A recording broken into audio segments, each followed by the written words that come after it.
안녕하세요. 40대 후반 주부입니다. 얼마 전 소중한 우리 남동생을 늦게나마 장가보내고 지난 세월을 돌아보다 몇 자 적어봅니다. 어린 시절부터 힘든 풍파를 동생과 둘이서 헤쳐왔는데 서로 많이 의지하며 살다가 처음으로 떨어지게 된 것이라 마음이 그러네요. 저희 남매는 순탄치 않은 어린 시절을 보냈습니다. 몇 살인지도 모를 어린 시절부터 부모님은 늘 살벌하게 다투었습니다. 술에 취해 살림을 부수며 꼭 피를 봐야 부부싸움을 끝내는 게 일상이었지요. 그나마 아버지는 우리 남매를 챙겨주기도 하고 장난감을 사주기도 했지만 어머니와 싸우기 시작하면 눈이 돌아가서 답이 없었습니다. 동생과 둘이서 부둥켜 안고 그 수많은 밤을 지새며 공포에 떨어야 했지요. 보통 두 분의 부부싸움은 아버지가 얼큰하게 술에 취해 들어오는 걸로 시작되었습니다. 술에 취해 들어와서 우리 남매를 부르고 과자도 주고 장난감도 주는데 어머니가 그런 아버지를 보며 짜증을 내면서 돈이나 벌어오라 소리를 지르고요. 그럼 아버지는 애초에 더 같은 거랑 사는 게 아니었다며 어디서 이래라 저래라야 하며 어머니를 마구 두들겨 패고 어머니는 또 죽기 살기로 맞서면서 서로 물건을 때려부시고 목을 졸라가며 싸웠습니다. 그러다 아버지는 또 에잇 이놈의 집구석 하고 훌쩍 집을 나가버리고 어머니는 소주를 괄짝으로 사다 마시면서 우리를 실컷 때리고는 쓰러져 잠들곤 했습니다. 아버지는 집을 나갈 때는 우리 남매를 조금도 돌아보지 않았지요. 그래서 어머니가 술에 취해 잠들면 살그머니 옆집의 문을 두드려 이웃 할머니에게 밥을 조금 얻어먹기도 했습니다. 그렇게 할머니 댁에서 상처에 약을 바르고 텔레비전도 보고 있으면 아버지가 슬그머니 와서 또 사탕을 하나씩 쥐어주면서 미안하다 하면서 집으로 데리고 갔었지요. 그러던 어느 날 아빠는 집을 영영 나갈 것처럼 큰 가방에 이것저것 챙기더니 우리에게 사탕을 하나씩 물려주고 말없이 나가버렸습니다. 술에서 깬 어머니가 집안에 중요한 폐물이나 짐이 없어진 것을 보고 발악을 하면서 우리를 또 심하게 때렸지요. 그래서 코피가 흐르고 다 찢어진 옷차림으로 동생과 함께 울면서 무작정 도망을 나왔는데 집에 들어가지 못하고 한겨울에 집 밖을 헤매는 것을 어느 아주머니가 발견했습니다. 아주머니가 우리를 파출소에 데려갔는데 그 이후로 저희는 보육원으로 옮겨졌습니다. 보육원에 들어가기는 했지만 저희는 늘 서로만 지키면서 살아왔던지라 그곳에서 받는 호의와 사랑을 경계하고 거부했어요. 옆집 할머니와 조금 닮은 할머니 선생님이 있었는데 딱 그분만 빼고 모든 사람들에게 나를 세우고 경계했습니다. 누가 제 동생 머리만 쓰다듬으려 해도 달려들어서 손가락을 물어버릴 정도였으니까요. 그건 동생이랑 떨어질지도 모른다는 불안감 때문이었습니다. 보육원에 있다 보면 아이들이 하나씩 떠났거든요. 예쁜 옷을 입고 사진 찍으러 갔다가 친절해 보이는 새엄마 새아빠가 오면 맛있는 음식을 먹고 선생님과 인사하고 떠나갔습니다. 하지만 보육원에서도 별나기로 소문난 우리 남매는 누구도 찾지 않았지요. 아마 선생님들도 우리가 입양되면 금세 파양될 거라고 생각했는지도 모릅니다. 그렇게 저희 남매는 그 보육원에서 입양 가지 않고 아주 오랫동안 생활해서 제가 18살이 될 때 독립해 나왔습니다.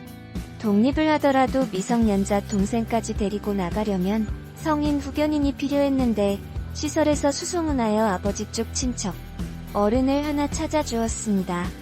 모아둔 정착금으로 단칸방을 구하고 짐이랄 것도 없지만 아무튼 이런저런 살림을 넣고 대 그 친척분은 이제 됐지 하고 가버리더니 영영 연락이 되지 않더군요.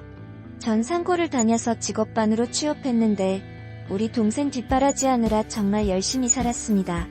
나는 이렇게 살아도 동생 공부만은 꼭 사야겠다는 생각에 잔업까지 꽉꽉 채워가며 일을 했지요. 그렇게 열심히 벌어서 양부모가 해주는 것만큼은 아니겠지만 우리 동생 맛있는 거 먹이고 멋있는 옷 사주고 변변치 못하지만 싸구려 일지언정 로봇 장난감도 사줬습니다. 동생은 어찌나 착한지 빗나간 적 한 번 없이 누나 하며 저를 잘 따랐지요. 사춘기에 힘들 법도 할 텐데 단 한 번도 일탈한 적이 없었습니다. 동생은 실업계에 가고 싶어 했지만 제가 어떻게든 설득해서 인문계를 보냈지요. 전교 3등 밖으로 떨어진 적 없는 아이를 어떻게 실업계에 보내겠습니까? 고등학교에 가서도 동생은 악착같이 공부했습니다. 매일 누나 미안해를 입에 달고 사는 동생이었지만 뭐가 미안하냐고 내가 이하고 너는 공부하는데 전교 3등 안에 드는 거 얼마나 값진 일인데 하나도 미안하지 않아도 돼 하면 또 동생이 울고 그럼 저도 울고 툭하면 부둥켜 안고 우는 울보 남매였지요. 제 나이 25에 동생이 대학에 합격했습니다. 남들은 25이면 예쁘게 꾸미고 화장도 하고 원피스 입고 데이트 다닐 나이인데 저는 25까지 도대체 어떻게 살았는지 기억도 잘 나지 않더라고요. 그래도 우리 동생 전액 장학금으로 대학을 공짜로 다닐 수 있는 학교로 골라서 갔습니다. 대학 입학식을 며칠 앞두고 동생이 저에게 할 말이 있다면서 봉투를 하나 주더군요. 열어보니 세상에 150만원이 들어있었습니다. 이게 뭐야? 무슨 돈이야? 하고 돌려주려는데 동생이 누나 지금까지 나 키워줘서 너무 고마워. 이거 15살 때부터 모았는데 많이 못 모았지. 사실 200만원 모으고 싶었는데 자율학습할 때 컵라면 사 먹느라고 200은 못 채웠네.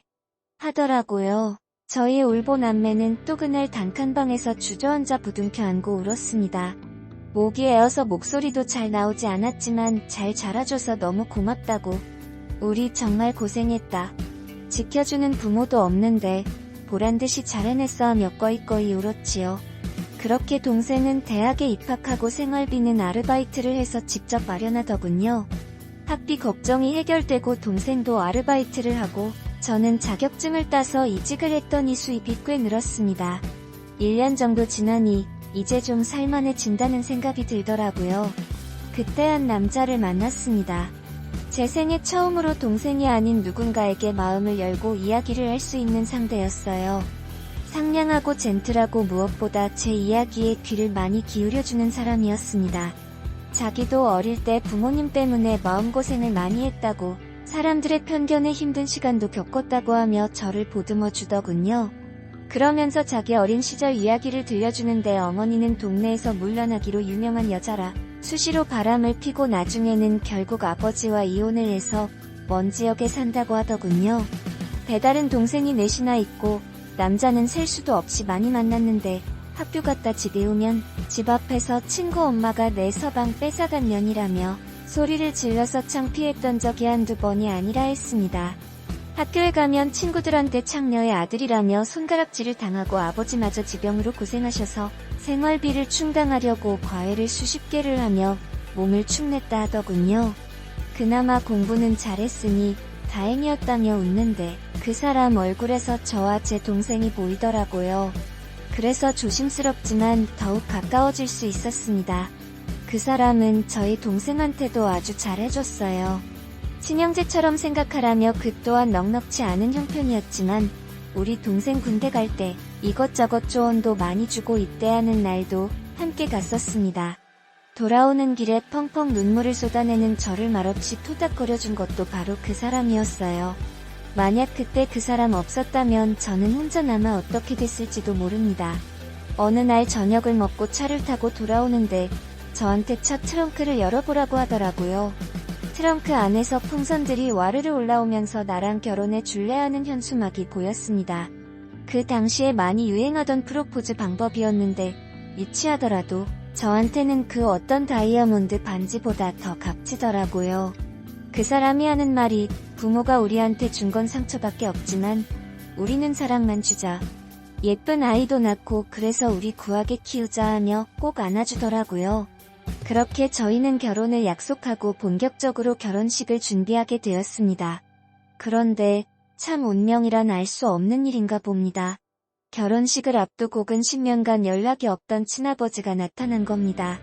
동생도 없을 때라 어찌해야 할지 모르겠었는데 회사 앞 커피숍에서 만난 아버지는 정말 많이 늙어있더군요. 그래도 살림은 좀 나아졌는지 촌스러운 양복이라도 하나 걸치고 있었습니다. 미안하다. 오랜만에 만나는구나 하는데 그나마 어릴 때 우리 손에 과자 하나 사탕 한 쪽이나마 들려줬던 아버지여서 그런지 저도 모르게 눈물이 막 터져 나왔어요. 왜 이제 왔어요?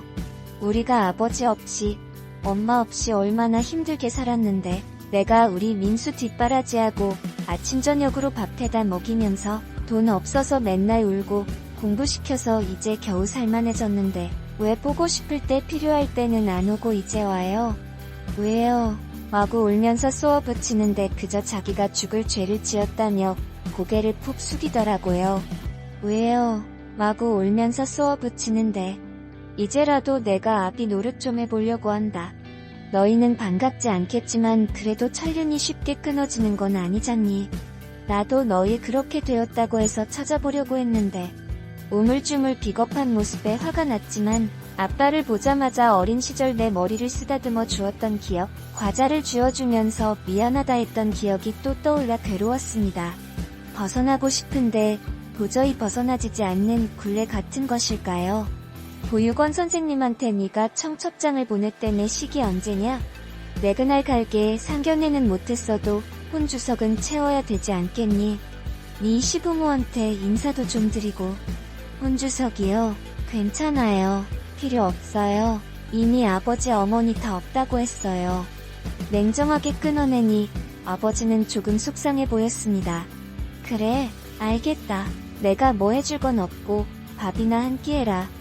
혼주석에 필요 없으면 뒤에서 조금 보다 갈게. 청첩장 하나만 줘. 잠시 고민했지만 결국 전 청첩장을 건넸고 아버지는 그대로 사라졌습니다. 마침내 결혼식 당일이 되었는데요. 말년 병장이던 동생도 그 사이 전역을 했고 행복한 결혼식만을 앞두고 있었죠. 동생에게 아버지를 만났다고 얘기했더니 결혼식에 안 왔으면 하더군요.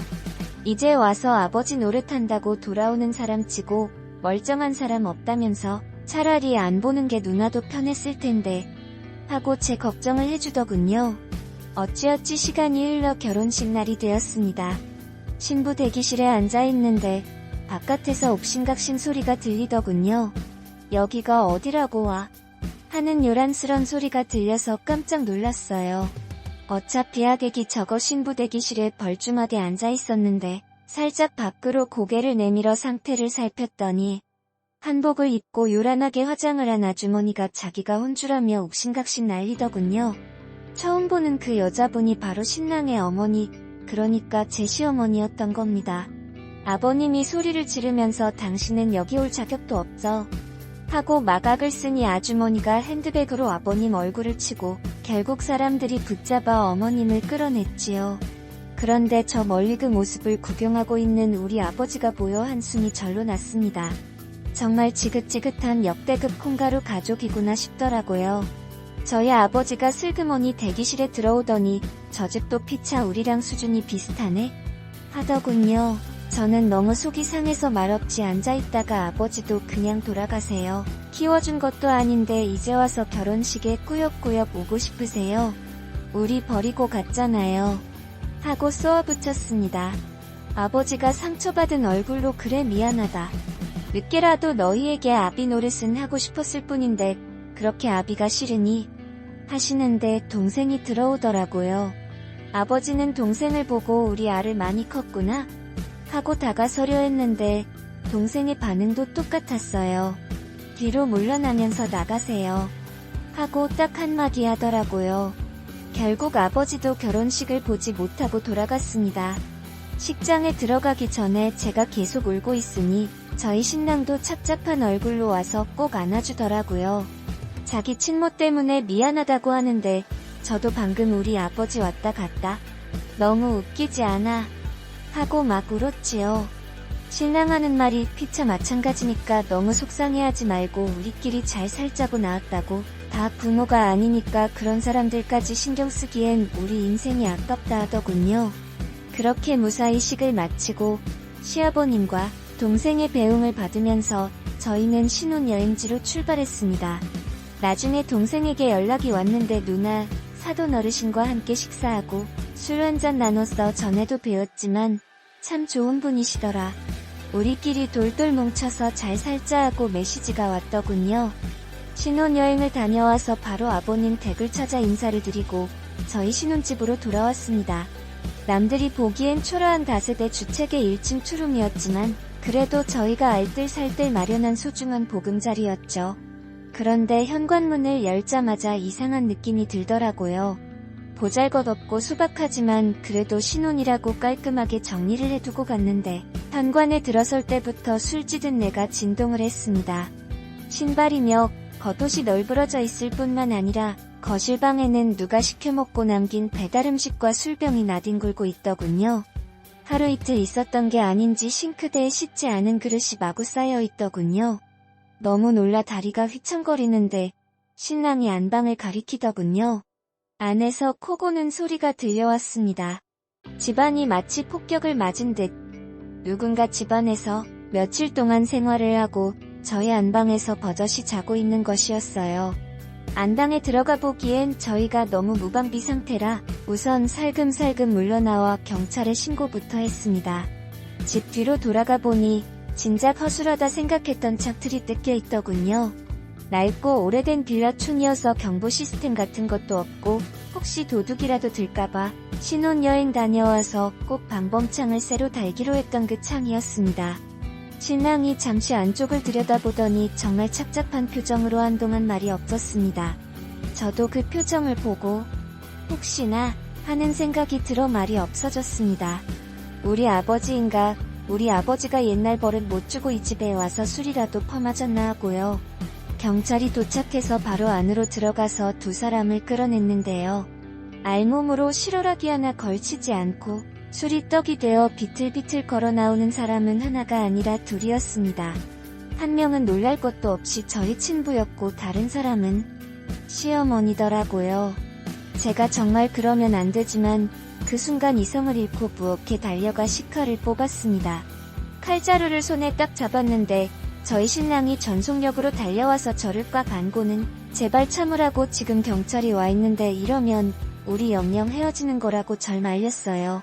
신랑도 막 울고 있더라고요. 저는 땅에 주저앉아서 울부짖으면서 경찰관들에게 빌면서 애원했어요. 제발 이제 끝내고 싶어요. 정말 저 사람들 우리 눈앞에서 사라지면 좋겠어요. 감옥에 보내주세요. 하고 오열하니까 경찰분들도 너무 안타까워하셨습니다. 한 분이 저희가 최대한 조사할게요. 일단 주거침입에 금품절도까지도 해당되고요. 라고 말하시는데 안방에서 뭔가 찾았는지 다른 분이요. 이것 봐라. 이거 강력히 불러야 되겠다. 하고 갑자기 지원 요청을 하는 소리가 들렸습니다. 저도 신랑도 어리둥절해 있는데 안에서 다른 분이 나오시더니 저희를 힐끔힐끔 보고는 귓속말로 뭐라 상의를 하시는 겁니다. 안에서 주사기와 약물이 나왔다고 하더라고요. 저희도 졸지에 같이 연행되어 조사를 받게 되었는데 저희는 신혼여행 중이기도 했고 당연히 마약과 관련된 어떤 이슈도 없기 때문에 금방 풀려났습니다. 알고 보니 남편의 친모는 마약 전과가 있고 저의 친부 역시 저희와 안 보는 사이 절도 사기 전과과를 알차게 쌓았더군요. 게다가 알코올 중독으로 병동에 입원까지 한 적이 있다고 했습니다.